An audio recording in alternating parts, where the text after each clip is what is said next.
뉴욕 증시가 하락세로 마감을 했습니다. 하락 출발 이후에 하락폭을 조금 줄여가긴 했습니다만 여전히 투자 심리가 불안하게 작용됐다라고 이야기되고 있습니다.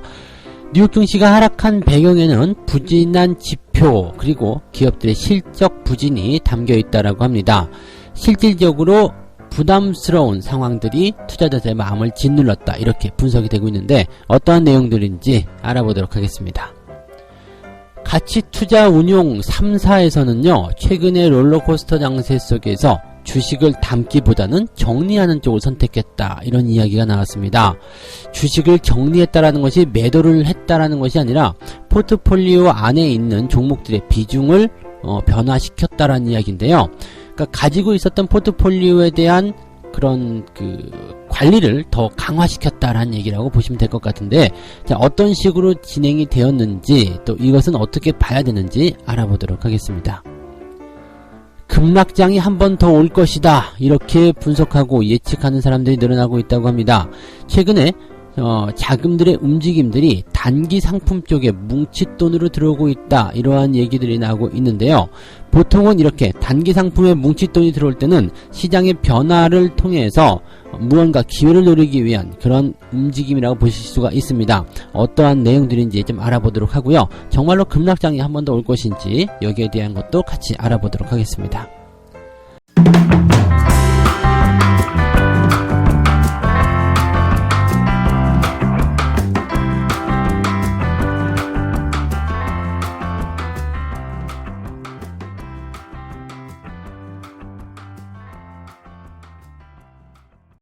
네, 반갑습니다. 오늘은 4월 16일 목요일입니다.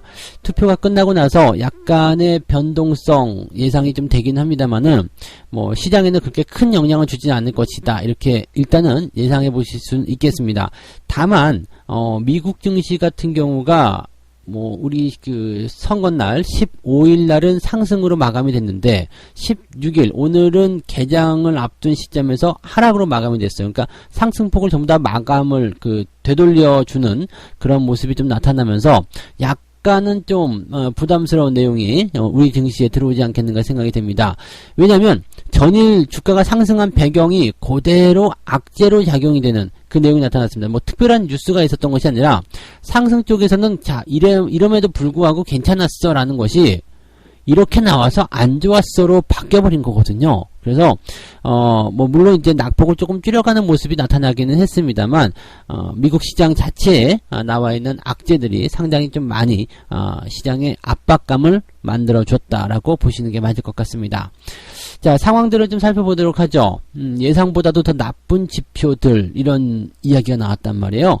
미국의 3월 소매 판매가 전월 대비해서 8.7% 급감을 했다라고 되어 있습니다.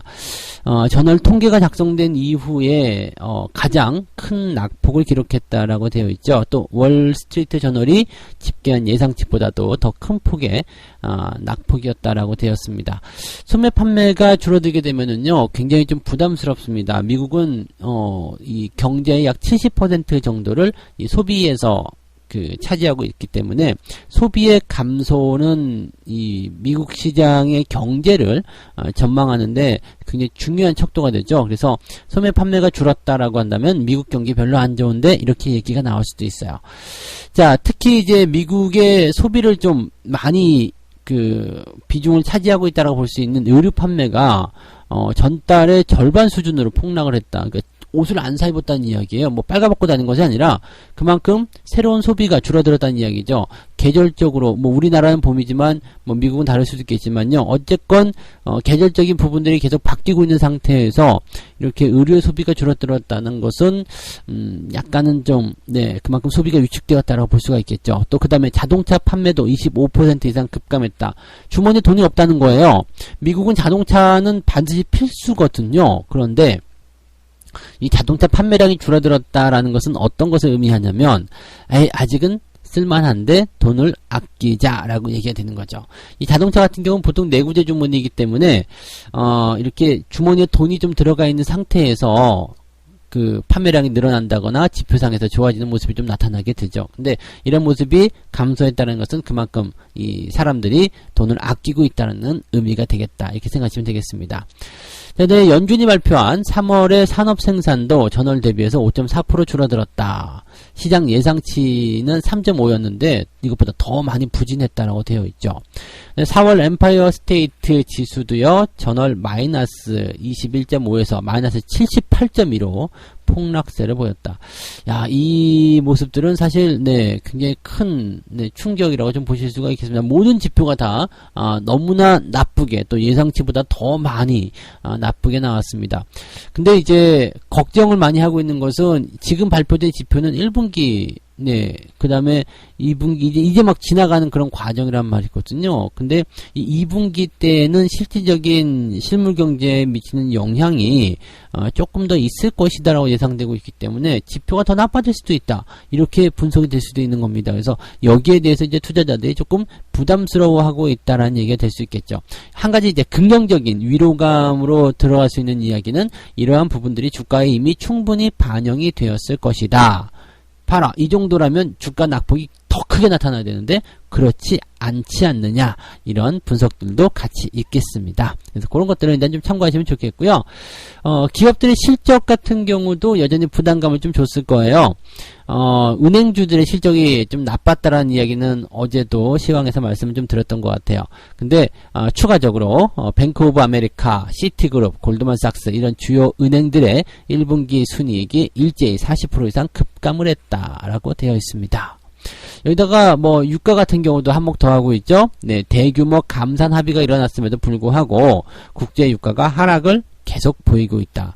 사실 상승 쪽에 베팅한 투자자들이 굉장히 많이 있습니다만 하락세가 지속되면서 이것이 다시 부담되고 있죠.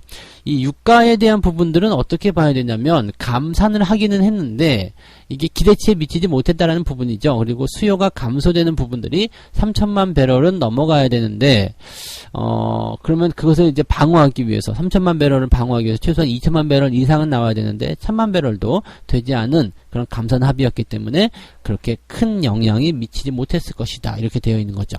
아마도 다시 한번 미국이 칼을 빼들지 않을까라는 생각을 좀 해볼 수가 있겠습니다. 셰일 오일들의 수익성이 나빠지게 되면 미국 경제가 또 흔들릴 수 있기 때문에 거기에 대한 대비책들을 정치인들이 또 해야 되지 않겠나, 요 생각들을 좀 해보시면 좋을 것 같아요. 그래서 유가는 뭐 어느 정도 저점을 좀 잡아야 되지 않을까 생각이 좀 들긴 하는데, 일단 대규모 감산 합의가 있었음에도 불구하고 불충분하다, 이렇게 시장이 받아들였다라고 봐주시면 될 것 같습니다. 뭐 나쁜 이야기만 있는 것이 아니라 좋은 이야기도 있습니다. 미국의 경제활동 재개에 대한 기대감은 부상을 했다라고 되어 있습니다.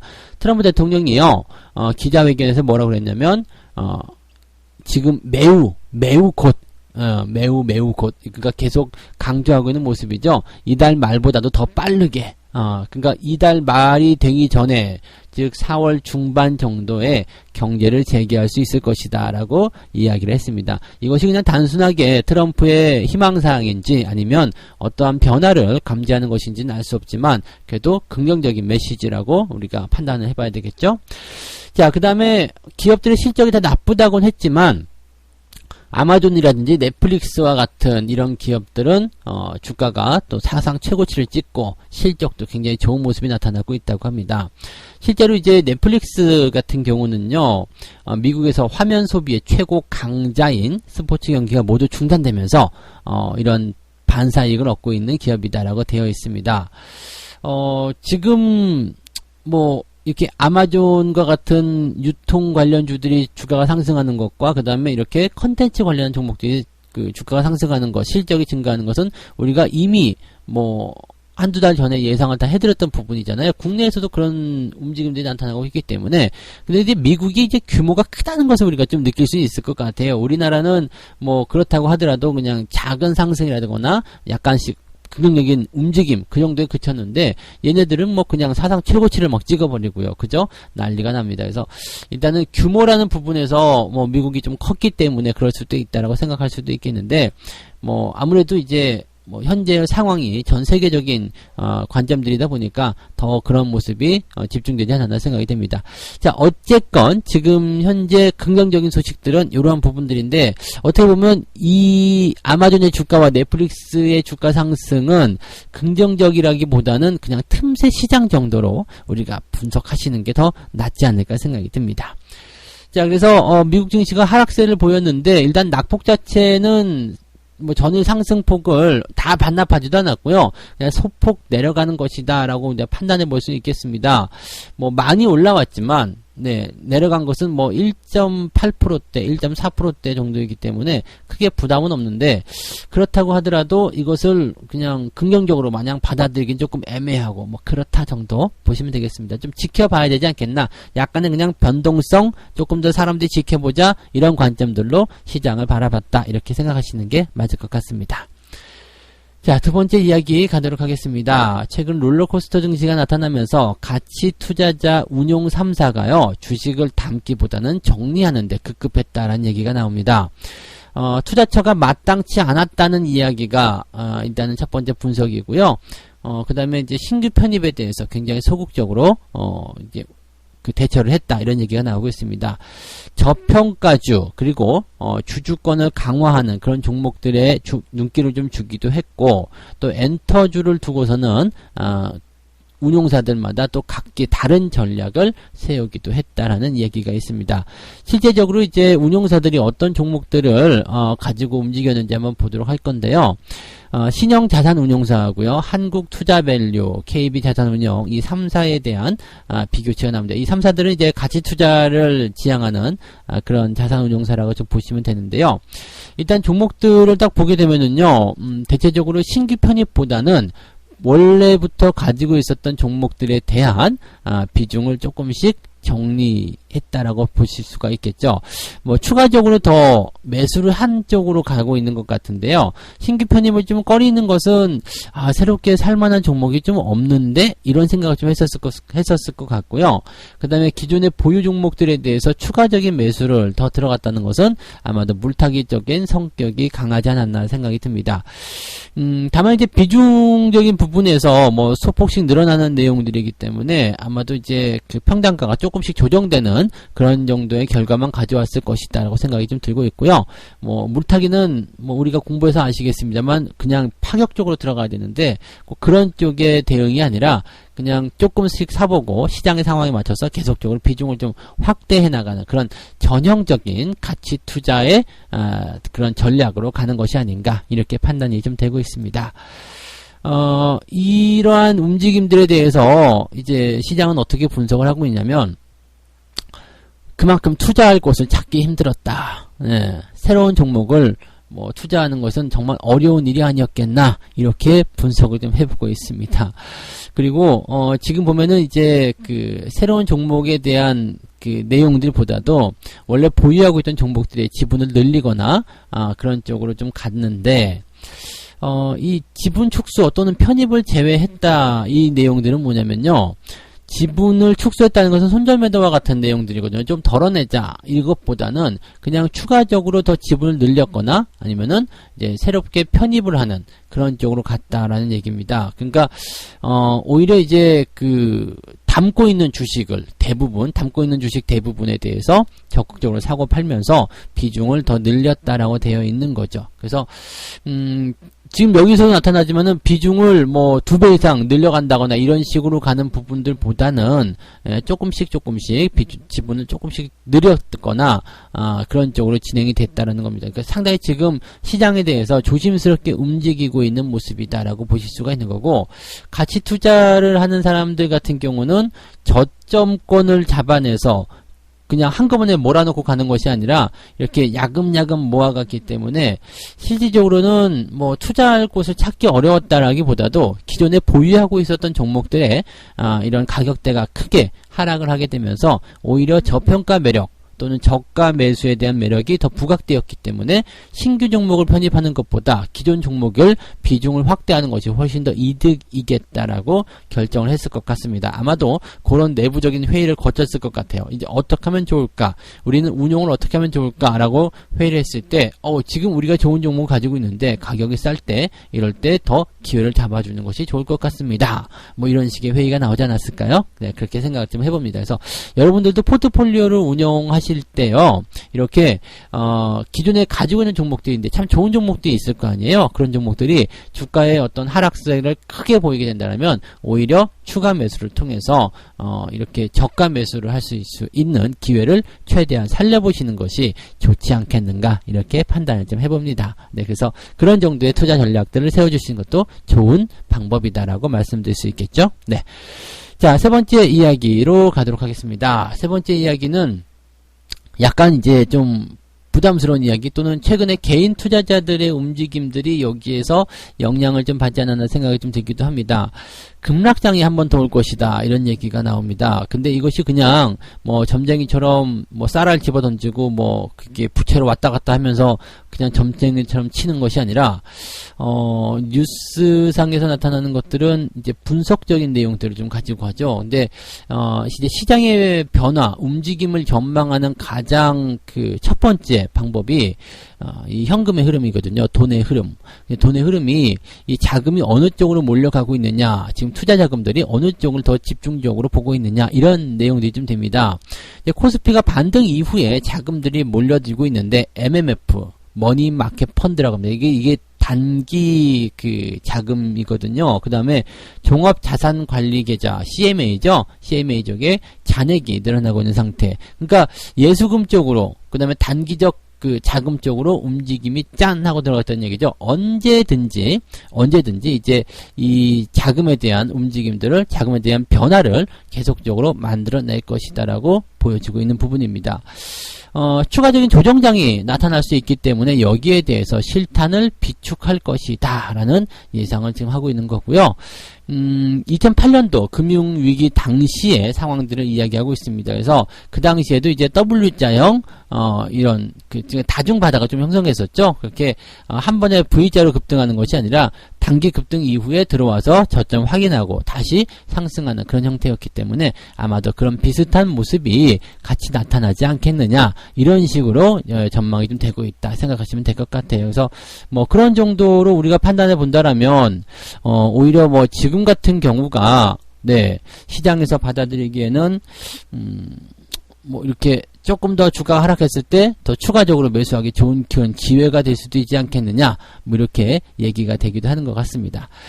자, 지금 현재 실질적으로 이제 이 자금의 어떤 움직임들을 좀 보게 되면은요, 3월 말 시점은 이제 저점을 좀 찍어내고 4월 초 반으로 가게 되면서 지속적으로 이제 이 자금의 규모가 커지고 있는 것이 확인이 되고 있습니다. 그래서 이 내용들을 잘 보게 되면 2차 조정이 오게 되면 언제든지 이것을 실탄으로 활용을 해가지고 집어넣겠다, 이렇게 딱 준비하고 있는 거죠. 주식 격언에 근데 이런 말이 있습니다. 기다리는 조정은 오지 않는다, 뭐 이런 얘기가 있는데 이제 이 내용들은 뭐 그 통상적인 어떤 경험에 의해서 나오는 부분들이겠죠. 그래서 사람들이 더 싸게 살 수 있을 거라고 기다리는 그 시점에서 주가가 그냥 올라가 버리고 약 올리는 그런 상태가 좀 되기도 하는데, 글쎄요, 뭐 이번에도 그럴 것인지 아닐지는 좀 지켜봐야 되겠습니다만, 보통 일반적인 부분에서는 이렇게 단기적 급등이 계속 연결되는 것보다는 한 차례 정도 들어왔다가 저점을 확인해주고 다시 나가는 경우들이 일반적이다라고 보시면 되겠습니다. 그래서 이번에는 이런 개인들의 자금들이 이런 일반적인 시장에 베팅이 좀 하지 않았나 생각이 들고 있고요. 주초만 하더라도 뭐 잘 아시죠? 레버리지나 이런 쪽에 매도를 치고 인버스 쪽에 투자를 했는데 화요일 양세에서 좀 주가가 상승을 했어요. 그러면서 개인 투자자들이 약간 그 손실을 좀 보고 있는 그런 상태 좀 되긴 됐는데, 주가가 다시 조정의 흐름을 보이게 된다면 개인들의 이러한 방향성에 대한 투자가 조금 더 힘을 얻지 않을까 생각이 들기도 합니다. 그래서 이제 뭐 지금은 이제 단기 대기 자금에 대한 성격이 강한 그 MMF라든지 CMA 이런 쪽으로 자금이 몰리고 있기 때문에 2차 조정장에 대비하는 그런 투자자가 늘고 있다, 그리고 고액 자산가들 같은 경우도 추가 조정에 대비해서 현금성 자산을 보유하자 이런 쪽에 무게를 두고 있다라고 합니다. 그래서 실질적으로 지금 보면은 국내 증시가 다시 한번 들어올 수도 있다. 급락장에 또 올 수도 있다. 근데 뭐 더블 딥이라고 얘기하기는 좀 애매하겠습니다만 어쨌건 지금 현재치보다도 더 가격이 싸게 형성될 수 있는 두 번째 기회가 올 수 있다라고 얘기가 되고 있습니다. 그러니까 만약에 더블 딥이고 2차 충격이 와가지고 너무나 시장이 또 나빠질 수 있다 이런 분석이었다라면 오히려 이제 매수가 들어가지 않겠다라고 볼 수 있겠지만 여기서는 어떻게 변수가 되어 있냐면 다시 한 번 더 들어갈 기회를 보고 있다. 현금을 확보해놓고 조정장이 오면 적극적으로 매수에 나설 것이다. 이런 식의 분석들이 나오고 있는 겁니다. 그래서 시장의 추가적인 조정은 다시 얘기하면 매수의 기회이다 라고 이야기를 하고 있다. 이렇게 얘기가 되면 되겠네요. 그래서 자금들의 움직임들이 시장의 단기적 조정을 또 그 기회를 살리기 위해서 움직임을 보이고 있다. 이렇게 생각하셔도 좋을 것 같습니다. 자, 이렇게 해서 오늘 세 가지 이야기 전달을 해드렸습니다. 뉴욕 증시가 부진한 경제지표와 실적 폭탄의 하락세를 보였는데 이미 예고해드렸던 부분들이기 때문에 오히려 주가에 반영이 되었다 이런 판단을 내리게 된다면 투자자들이 그렇게 큰 충격을 받지는 않을 것이다 볼 수 있겠습니다. 다만 이제 뭐 이런 것들이 이제 2분기에 또 가속화될 수 있다라는 우려감들이 계속 나타나기도 하고요. 또 이런 과정 속에서 아마존이라든지 넷플릭스의 주가는 상승세를 보였는데 시장의 상황을 그대로 반영한 그러한 내용들이었다라고 이야기가 됐습니다. 가치투자 운용 3사는요, 가지고 있는 보유 주식에 대한 그런 그 정리를 더 주력을 했다라고 되어 있습니다. 이것은 가지고 있는 좋은 주식들이 가격이 싸짐에 따라서 가격 매력도가 더 높아졌기 때문일 것이다. 이렇게 분석을 해봤고요. 급락장이 한 번 더 올 것이다. 이렇게 공포심을 자아낼 수 있는 어떤 뉴스 제목이 있었습니다만 실제로 내용을 좀 보니까 단기 상품에 뭉칫돈이 몰리고 있는 것은 맞는데 이 뭉칫돈이 몰리고 있는 이유는 조정이 한 번 더 오면은 더 싸게 사기 위해서다. 네, 이번에는 2차적으로 오는 기회를 놓치지 않을 거예요. 이렇게 얘기하고 있는 부분이다. 이렇게 보시면 될 것 같습니다. 그래서 추가적으로 깊게 파고 들어가는 더블딥에 대한 우려가 아니라 조정이 한 번 더 나오는 포인트에서 신규 매수를 들어가기 위한 자금의 움직임이다. 라고 생각하시면 되겠습니다. 요거는 뭐 내용만 보면은 그렇게 나쁜 얘기는 아닌 것 같습니다. 오히려 조정을 만들게 된다면 싸게 살 수 있어도 좋고요. 조정이 없이 그냥 올라가더라도 좋은 소식이지 않겠나 생각이 좀 드네요. 네. 자, 책 한 꼭지 읽고 마무리하도록 하겠습니다. 이 세상에 대한 우리들의 이해는 불완전하다. 참가자의 견해와 기대는 일치하지 않는 법이다. 때때로 그 불일치 정도가 아주 미약해서 무시되기도 하지만 그 격차가 엄청나게 커서 사건의 흐름을 결정짓는 주요 요인이 되기도 한다. 참가자의 실수, 편견, 그리고 오해 등으로 역사는 빚어진다. 여기서 참가자는 주식시장에 참가한 사람들입니다. 그래서 이해가 불완전한 사람들이 들어와 있기 때문에 이런 변수들이 계속 얽히고 설키는 모습이 나타나고 그런 속에서 역사가 만들어진다라고 되어 있는 거죠. 그래서 주식이란 건 항상 예측 같은 것 하지 마시고요. 시장에 따라서 시장이 어떻게 움직이느냐에 따라서 거기에 맞는 대응으로 전략들을 짜가시는 것이 맞다. 이렇게 말씀을 드릴 수가 있겠습니다. 자, 이런 부분들 참고해 주시면 좋을 것 같고요. 자, 오늘 이야기 여기서 마치도록 하겠습니다. 약간의 변동성 장세 예상은 됩니다만 네, 너무 큰 어떤 조정이라든지 이런 부분보다는 이 완급 조절을 통한 그런 주가의 움직임을 형성해 나가기 위한 내용이 아닐까 생각이 됩니다. 그래서 변동성 장세 또 잘 이겨내시는 그런 투자 해보시기 바라고요. 자, 오늘도 여러분들 성공 투자 기원하도록 하겠습니다. 저는 다음 시간에 다시 올게요. 고맙습니다.